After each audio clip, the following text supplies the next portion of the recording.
Hello, everyone.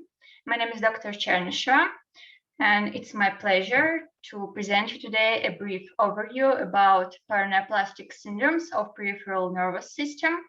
I want to express my gratitude to Dr. Bernat and Dr. Stan for providing me this opportunity. And I choose this topic because I strongly believe it is extremely important. Despite the fact it is a relatively rare entity in our practice, but the awareness of these syndromes can save someone's life. Because I want to emphasize the fact that typically, in most cases, the onset of neurological disorder precedes the detection of the malignancy. Which means that it's neurologist's responsibility to timely suspect any underlying malignancy and order further appropriate diagnostic evaluation.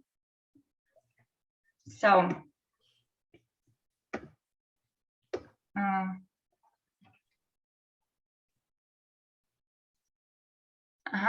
this is content of my presentation. It could be divided into two main parts. First part mostly focuses on general overview and about classification, about immunopathogenesis, and then we will move into more clinically oriented part, which we started with one clinical case and some other types of neuropathy. Then we are going to speak about diagnostical approaches and the treatment options. So, neurological impairments in patients with malignancy can arise from a variety of factors, including chemotherapy, like I think you remember about paclitaxel, because it was kind of high yield topic during our USMLE exam. Also malnutrition, infection, direct tumor invasion into the nervous system, and finally the remote effect of the malignancy mediated via the immune system. And the term of paraneoplastic neurological syndromes is restricted to disorders that are not explained by any of the mechanisms mentioned above. So the first step in your diagnostical evaluation is exclusion of all of these factors. And clinically avert peripheral nervous system involvement in patients with cancer occurs in up to 16% of cases, but paraneoplastic syndromes of peripheral nervous system concludes only less than 1% of them. So it's not so common as other factors. In 2004, the Paraneoplastic Neurological Syndrome Urine Network suggests two levels of diagnostic evidence to define a neurological syndrome as a paraneoplastic definite or possible. And you can see among classic syndromes, it includes subacute sensory neuropathy and chronic gastrointestinal pseudo-obstruction in terms of peripheral nervous involvement, and also some non-classic syndromes about which we are going to talk about also. This slide mostly related to immunology rather than the neurology, but the understanding of the underlying immunopathological mechanism has some important practical consequences for us. So, speaking about antibodies involvement in these processes, we can divide them into two main categories. The first category of antibodies are directed against intracellular antigens, and the second categories of antibodies are directed against cell surface antigens. So autoantibodies specific for intracellular antigens are not directly pathogenic. A pro-inflammatory cytokine activation leads to activation of CD8 effector T cells, and the binding of the T cell receptor of CD8 cytotoxic T cells to MHC class 1 complex displayed on the surface of the neural cells causes the release of perforin and granzymes and leading to apoptosis of the target cells. It's the first mechanism, and I repeat, it is related to intracellular antigens. The second possible mechanism, which is related to cell surface antigens, it's a little bit more longer.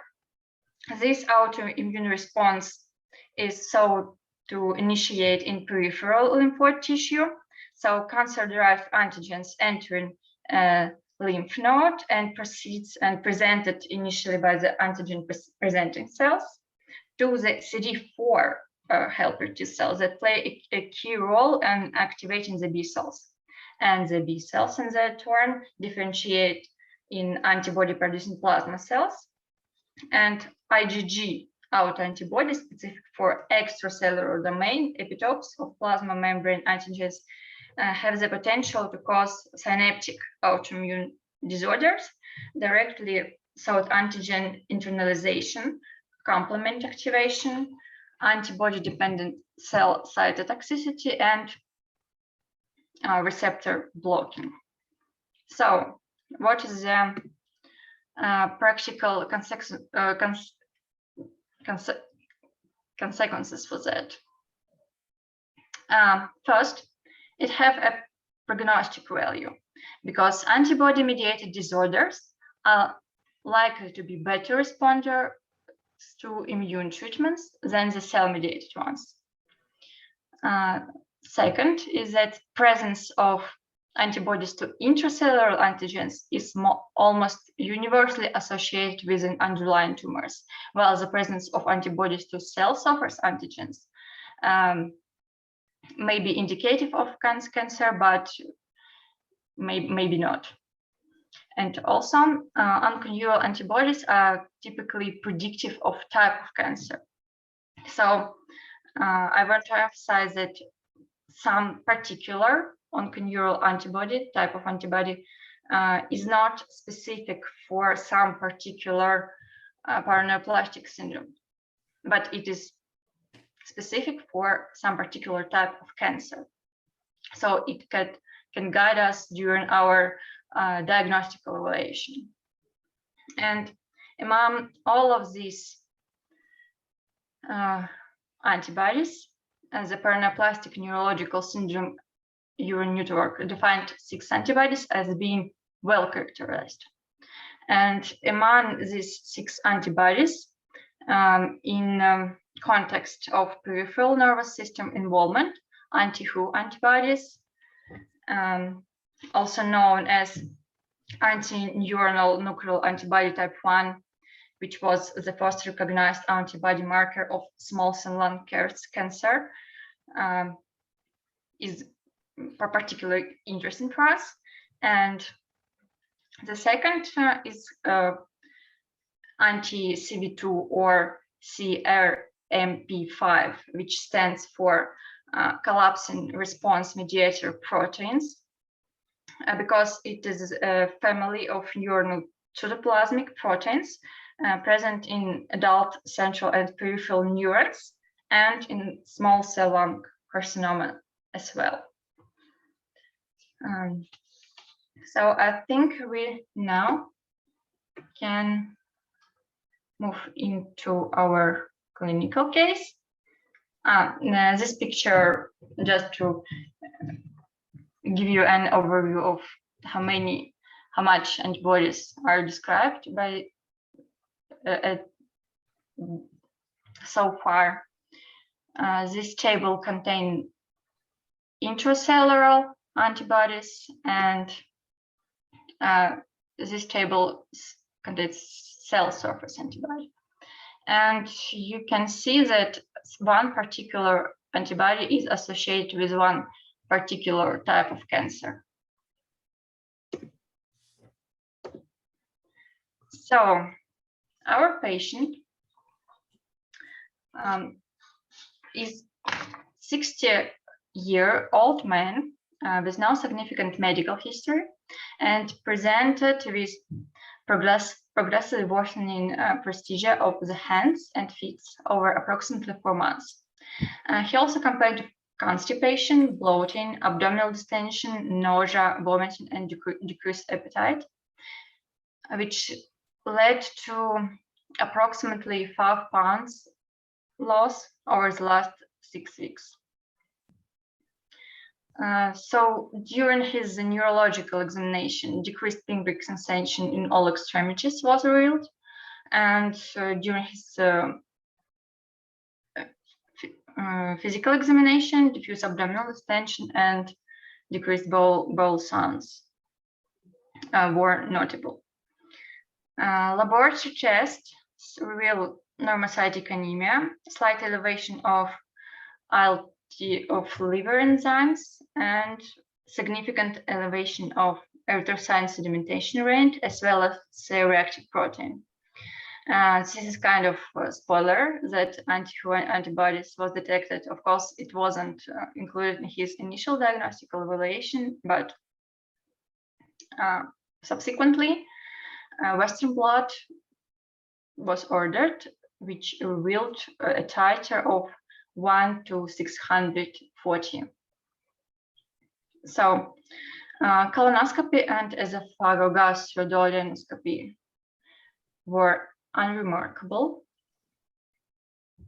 Gastric emptying study showed a residuum of 56% 4 hours after ingestion of meal, whereas normally it should be less than 10%. And whole gut transit test was unsuccessful because this capsule remained in the stomach for 5 days, which is incredibly long, before it passed spontaneously. CT scan of the abdomen revealed extrahepatic and mild intrahepatic biliary duct dilation associated with marked distension of the gallbladder, as well as distension of cecum, proximal ascending colon, and other portions of intestine. ARCP showed severe common bile duct dilation with no stones, and that's why common bile duct stent was subsequently placed. Cytology analysis of common bile duct was unremarkable. So this is this picture of CT scan. This is ARCP. What happened next? Within 24 hours after the procedure, the patient developed worsened abdominal pain and was brought to the hospital. Another gastrical tube was placed with total parenteral nutrition was started, and during the first day of admission, another gastrical tube suction output was approximately 1 liter. So symptomatic treatment with metoclopramide and ondansetron didn't improve the patient's symptoms. That's why he was started on IVIG for 4 days, and the patient's symptoms hadn't improved. So that's why the decision was made to begin treatment with glucocorticosteroids. And within 24 hours after the first subcutaneous injection of methyl naltrexone, the patient started to pass gas and have bowel sound. His another gastrical tube output decreased twice, and after receiving the second dose the next day, the patient's gastric residual decreased to 50 milliliter, and he started to have bowel movements. And on day 12, after the admission, he was discharged on a clear liquid diet and total parenteral nutrition. Overall, this patient received only 4 doses of methyl naltrexone. And after the discharge, a positron emission tomography was performed, which showed an enlarged cervical lymph node, and biopsy revealed metastatic non-small cell lung cancer. So the diagnosis for our patient was chronic intestinal pseudo-obstruction as a result of his paraneoplastic syndrome secondary to small cell lung cell carcinoma. And this case is really illustrative in terms of his clinical picture, because he has not only autonomic symptoms, but also sensory involvement, as you remember, which is what we are typically can see during our practice when symptoms are overlapped. And also it's illustrative of how the specific treatment significantly and dramatically and rapidly improve his condition. So chronic intestinal pseudo-obstruction syndrome, it's defined as a classical paraneoplastic syndrome, and it's a dysmotility syndrome that presents with signs and symptoms of intestinal obstruction and radiographical evidence of dilated bowels without any evidence of anatomical obstruction. Pathologically, it's a destructive inflammatory process affecting the mesenteric ganglia, and it's considered to be a variant of autoimmune autonomic ganglionopathy. So patients may exhibit severe gastroparesis, intestinal pseudo-obstruction, esophageal dysmotility, which clinically manifests as nausea or vomiting, all satiety, bloating, abdominal pain, constipation, and subsequently secondary weight loss. What is interesting and important about this syndrome that it has specific types of antibody, which should be screened. It's antiganglionic acetylcholine receptor antibodies, but it's also often associated with anti-Hu antibodies, how our patient.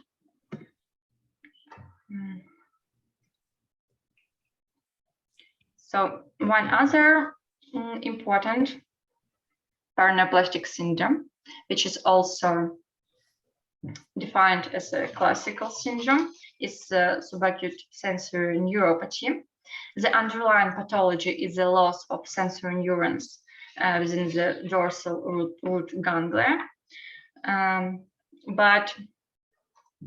it's one of the most frequent entities encountered in patients with paraneoplastic neurological syndromes. It's like on the second place. The first most common is paraneoplastic cerebellar degeneration, and the second is this type of neuropathy. So it's really important. A previous report of this paraneoplastic sensory neuropathy categorized patients into 2 separate groups. Patients that experience ataxia and the patients that experience pain. And the clinical picture is the clinical picture depends on what kind of neurons are affected. Is it large sensory neurons or small sensory neurons? Because in the first scenario, clinical picture characterized by sensory ataxia and pseudoautotosis and loss of reflexes, although motor function is preserved typically, and small sensory neuroaxonal loss result in pain, dysesthesia, and mechanical hyperalgesia. But in real life, this syndromes are overlapped, and we can see a mixed clinical picture. In terms of diagnosis, on nerve conduction studies, we have reduction or an absence of sensory nerve action potential with a normal or slightly reduced sensory conduction velocity. Cerebrospinal fluid analysis characterized by elevated protein concentration, pleocytosis, and sometimes oligoclonal bands. And magnetic resonance imaging can be also helpful because it shows gadolinium enhancement in the spinal root on T1 regimen. In most cases, this syndrome associated with small cell lung cancer, but also there are some reports of this syndrome associated with breast cancer, ovarian cancer, sarcoma, or Hodgkin lymphoma.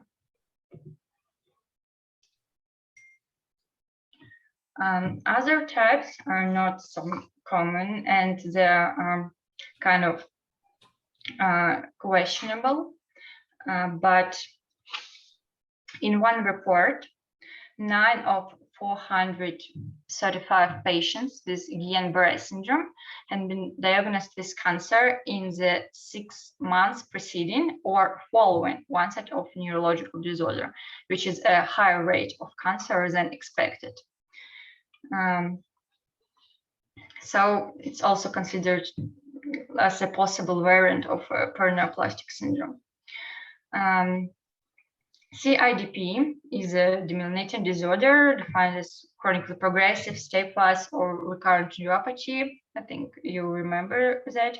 And some patients with paraproteinemia due to plasma cell dyscrasia develop this type of neuropathy, and it is indistinguishable from genuine CIDP. And there is no consensus as to whether these entities should be considered the same or the different disease processes.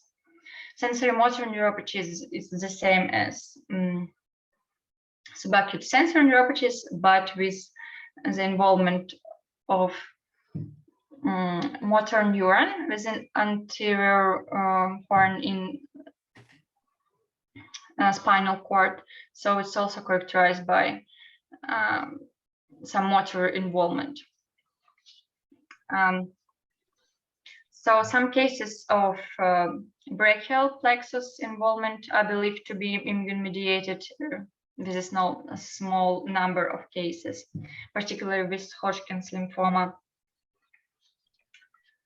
And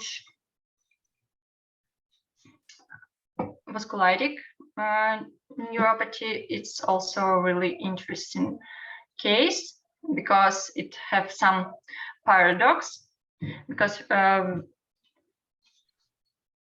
know that vasculitis is more frequent with hematological malignancies than with solid malignancies, but vasculitis-associated peripheral neuropathy is more common in solid tumors than in hematological malignancies.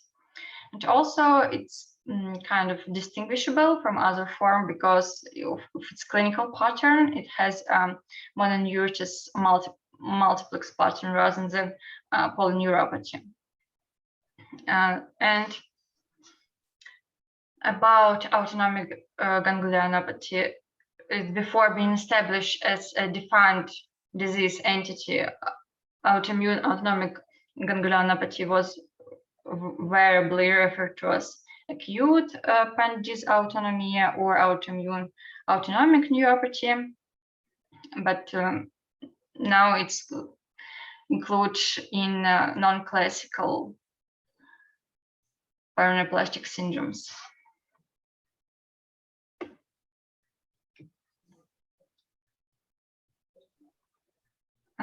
So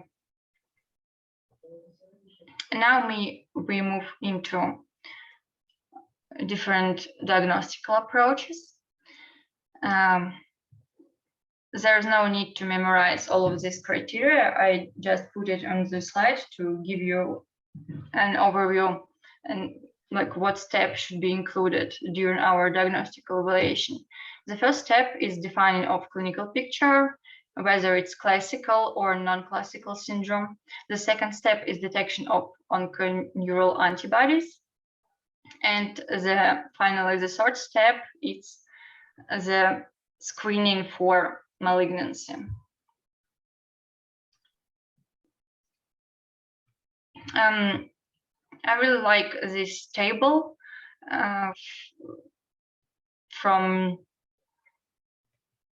because it contains all the red flags.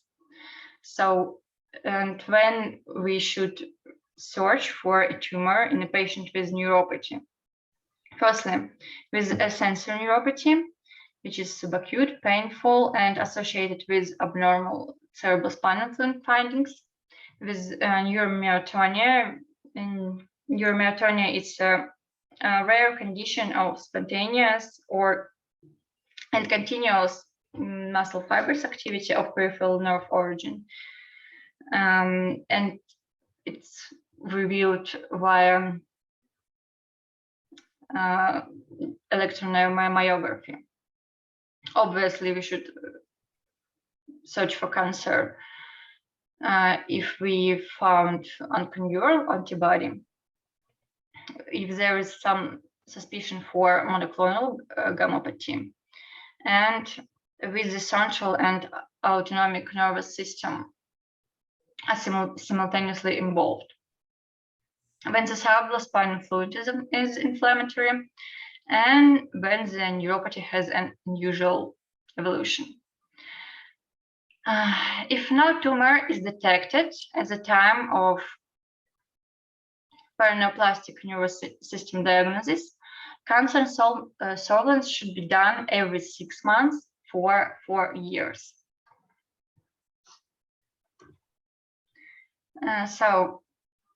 Cancer screening, how it should be done. The first step, it's obviously the careful skin examination in order to exclude any melanoma, along with CT of the chest, abdomen, and pelvis with contrast. Scrotal ultrasound should be done in all males, and mammograms should be considered in female patients in order to exclude breast malignancy, and transvaginal sonography or pelvic magnetic MRI are useful in the diagnosis of ovarian teratoma or adenocarcinoma. So the second step, if our initial radiological assessment was unsuccessful, it makes sense to perform PET, because among patients with negative initial radiological studies, PET improves cancer detection rates by approximately 20%.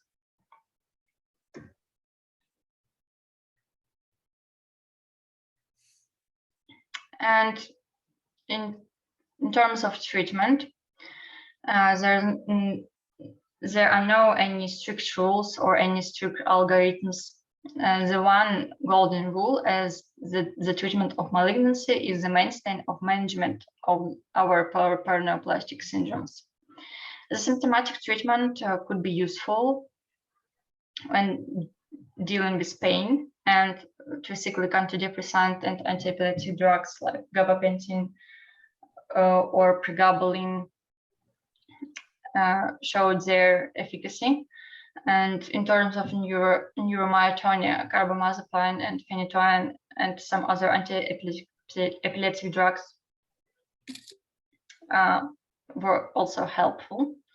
And any specific treatment could include high-dose steroids, like in our clinical case, intravenous immunoglobulins, plasma exchange, cyclophosphamide, rituximab, but their efficacies vary